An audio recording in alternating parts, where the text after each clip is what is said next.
ఈ ప్రభుత్వం చాలా విషయాలు చెప్తా ఉంటారు. మాటలు ఘనం, చేతలు శూన్యం.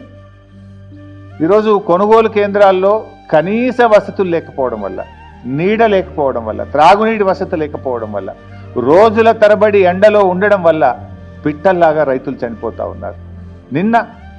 నిన్న మహబూబాబాద్ జిల్లా పోచంపల్లి గ్రామంలో గొగులోతు కిషన్ అనే రైతు నిన్న కూడా చనిపోవడం జరిగింది.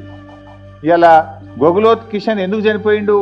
రోజుల తరబడి అక్కడ ఉండి గొగులోత్ కిషన్ రోజుల తరబడి ఆ పంట అమ్ముకోవడానికి కొనుగోలు కేంద్రంలో ఉండి తీవ్రమైన వడదెబ్బకు లోనైపోయి గొగులోత్ కిషన్ గారు నిన్న మహబూబాబాద్ జిల్లాలో చనిపోవడం జరిగింది.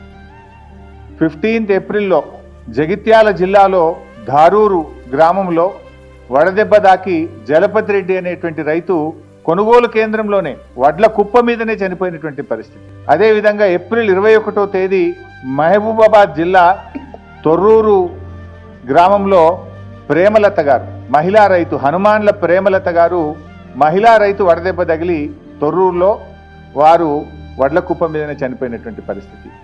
ధాన్యపు రాశులే సాక్షిగా కొనుగోలు కేంద్రాల్లోనే రైతు మరణాలు జరుగుతూ ఉంటే ఈ ప్రభుత్వానికి చీమ గుట్టినట్టు కూడా లేదు. ఈ మరణాలు సహజ మరణాలు కావు.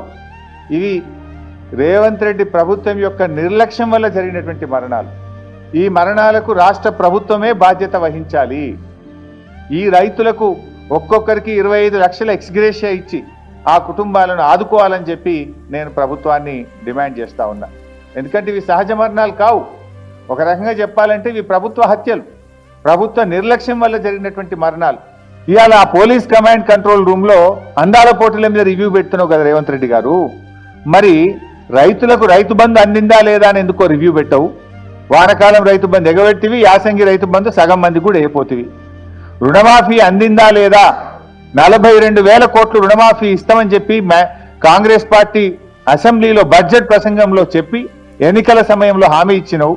మరి అసెంబ్లీలో బడ్జెట్లో చెప్పిన రుణమాఫీ 42,000 కోట్లు అయిందా లేదా అని రివ్యూ చేయడానికి నీకు సమయం దొరకలేదా రేవంత్ రెడ్డి గారు?